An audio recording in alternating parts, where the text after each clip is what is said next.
Bienvenidos al Ministerio en Vivo de la Iglesia Cristiana Monte Sinaí. Estamos ubicados en el 5424 Tamara Street en Las Vegas, Nevada. Los invitamos a uno de nuestros servicios. Domingos 10 a.m. Escuela Dominical, 11:30 a.m. y 7 p.m. Mensaje de la Palabra de Dios. Miércoles 7 p.m. Servicio de oración. Viernes 7 p.m. Servicio para damas, varones y jóvenes. Esperamos que estos mensajes sean de bendición para su vida. Enseguida el mensaje de hoy. Dios los bendiga.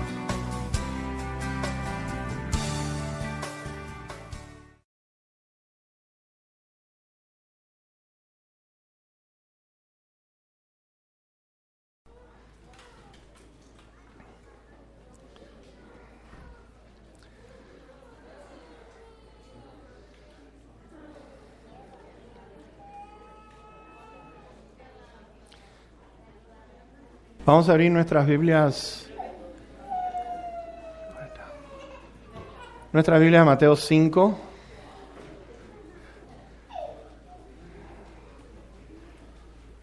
Mateo 5.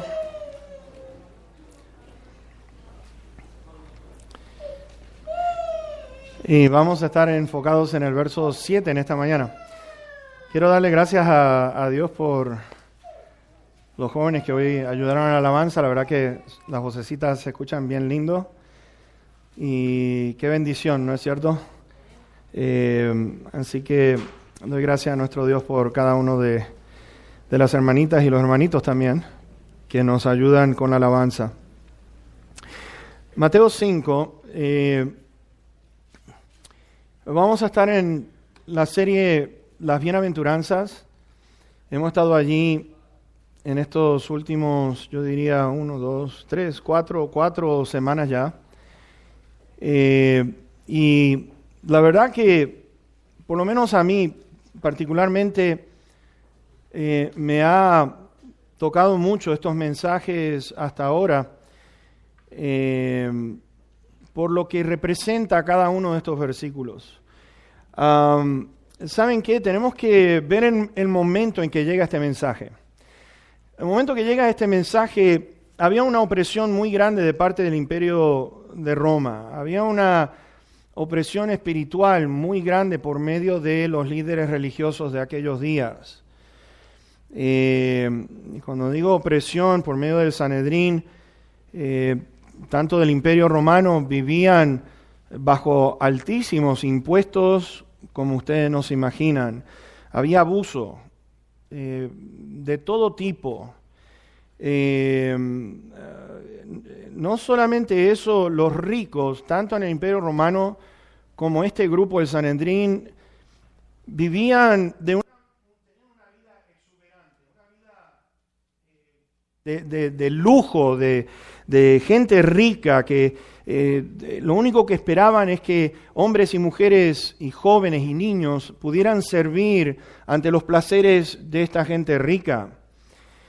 Estaban los pobres que, déjeme decirle, donde si los tiempos eran bastante duros, para que ustedes puedan entender por qué aprecio tanto este mensaje de parte del Señor, es que si habían tiempos difíciles, los pobres, por ejemplo, si tenían niños, bebecitos, los dejaban en el camino para que alguien tuviera compasión y se los llevaran como esclavos, porque no podían mantenerlos. Todo esto, las niñas, esto es algo que a mí también me causó un dolor muy grande, porque las niñas en aquel entonces no eran bien vistas. Y la razón es que no podían trabajar en el campo. Y por no trabajar en el campo, como no tenían valor ante la sociedad en esos días, si no había sostén, déjame decirte, a las niñas las mataban porque eran una carga.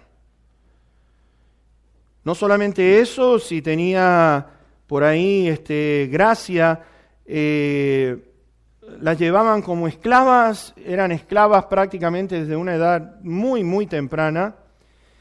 Y por esto y mucho más es que le doy tanto valor a este sermón. Viene en un tiempo increíble y cuando el Señor comparte esto, Jesús no estaba interesado en una religión que fuese hueca, que estuviera vacía.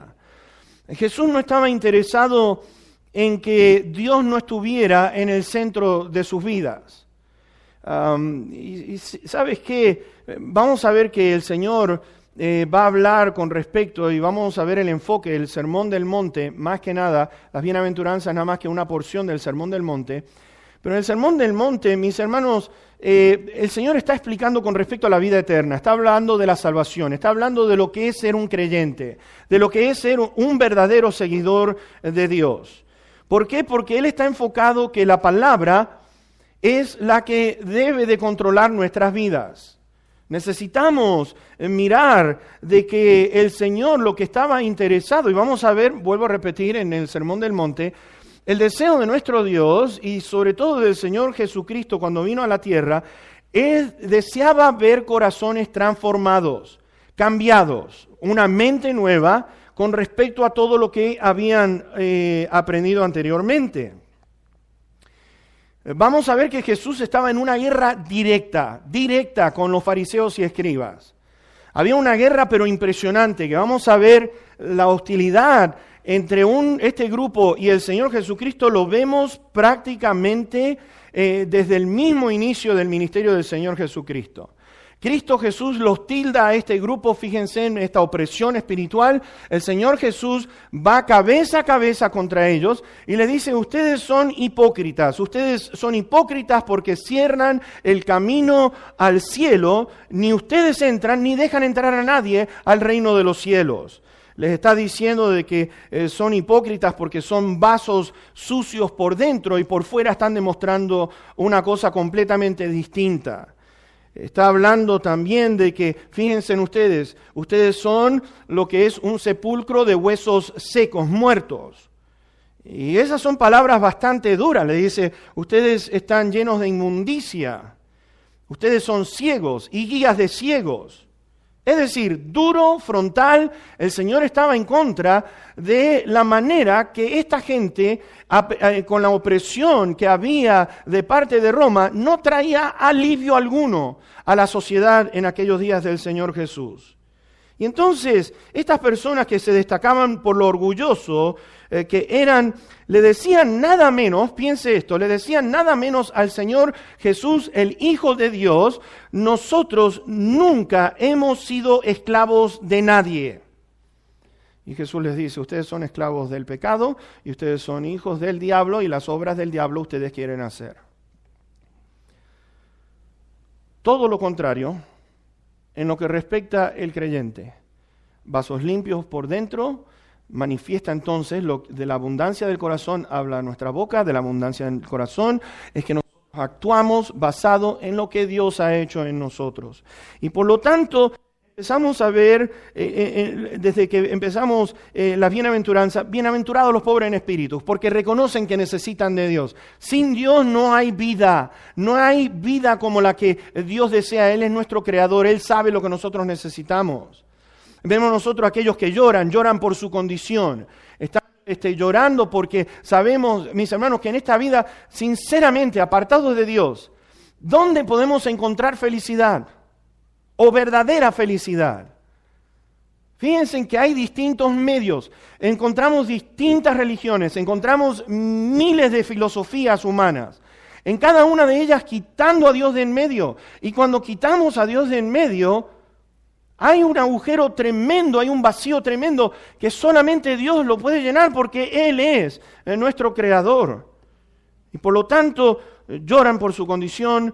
El creyente es manso, como nuestro Señor Jesucristo es manso, y por lo tanto aquellos creyentes también tienen hambre y sed de justicia. Habíamos visto la semana pasada que el tener hambre y sed de justicia, estamos buscando el reino de Dios, porque eso es lo que dice en el capítulo 6, ¿se acuerdan ustedes? Así que dice: busquen primeramente el reino de Dios y su justicia, busquen el reino de Dios y su justicia.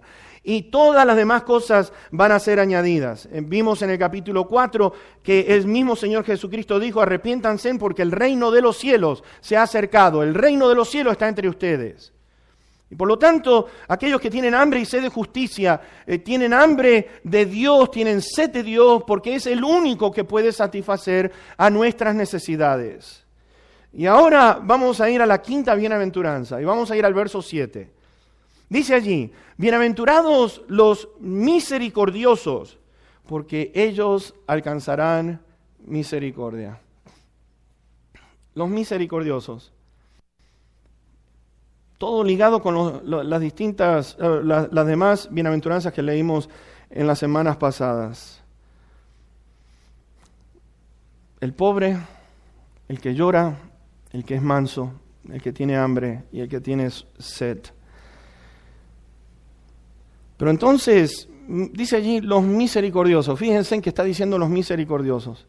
Los misericordiosos es que deben de estar dispuestos a tener misericordia como Dios ha mostrado misericordia a los pobres, a los que lloran, a los que tienen hambre, a los que son mansos. Fíjense en ustedes, el Señor está diciendo los misericordiosos. Los misericordiosos. Misericordiosos tienen un corazón limpio. El misericordioso tiene un corazón que está libre de rencor, que está libre de envidia, está libre de todo aquello negativo que nos afecta a nosotros, está libre de la venganza, está libre de todas estas cosas porque vamos a ver nosotros la semana que viene, bienaventurados los de limpio corazón. Porque esos son los que van a ver a Dios. Y qué interesante de ver el significado entonces de lo que dice aquí en cuanto a los misericordiosos. Ahora, yo quiero que ustedes recuerden una cosa. Recuerden que en la mente del Señor Jesús, la meta de Él es lo que dice en el versículo 48 del capítulo 5. Sean pues, ¿qué dice allí? Ustedes perfectos, como su Padre que está en los cielos es perfecto. El Señor tiene en mente el que nosotros seamos perfectos como nuestro Padre, que sintamos como nuestro Padre, que podamos vivir la palabra de Dios para ir perfeccionando nuestra vida a la manera y de la manera que Dios quiere que nosotros estemos. ¿Sabes? David escribió con respecto a la misericordia, dice lo siguiente, y les quiero leer de parte del salmista David: no ha hecho con nosotros conforme a nuestras iniquidades, ni nos ha pagado conforme a nuestros pecados. Porque como la altura de los cielos sobre la tierra, engrandeció su misericordia sobre los que le temen. ¿Sabes? Esto no era enseñado en la sociedad por los fariseos ni por los romanos. Si uno mostraba misericordia en ese tiempo, los romanos pensaban que usted era una persona que no servía para nada. No había misericordia. Los fariseos por igual mostraron de que ellos no tenían ninguna misericordia por los pecadores.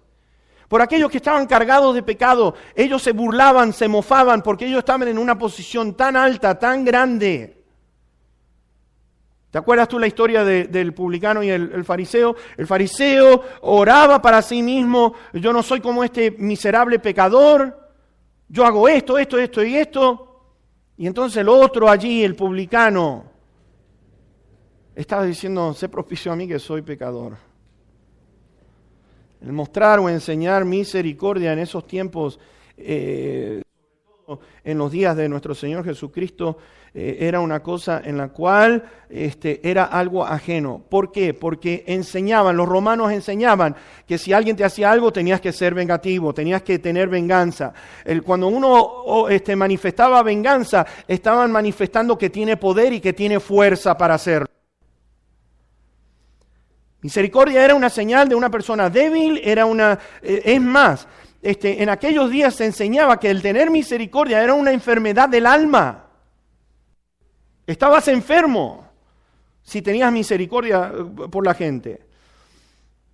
Los fariseos estaban acostumbrados ojo por ojo y diente por diente. Me la haces, me la vas a pagar. Y aquí vemos al Señor Jesucristo que tiene poder, que tiene la fuerza, y mis hermanos, que tiene la autoridad, y está diciendo: bienaventurados los misericordiosos. ¿Por qué? Porque dice que ellos van a alcanzar misericordia. El Señor Jesús manifestó misericordia sobre las prostitutas, manifestó su misericordia sobre los publicanos. Publicano era una gente que lo odiaban los judíos de aquellos días, porque ellos recaudaban, trabajaban para el gobierno romano,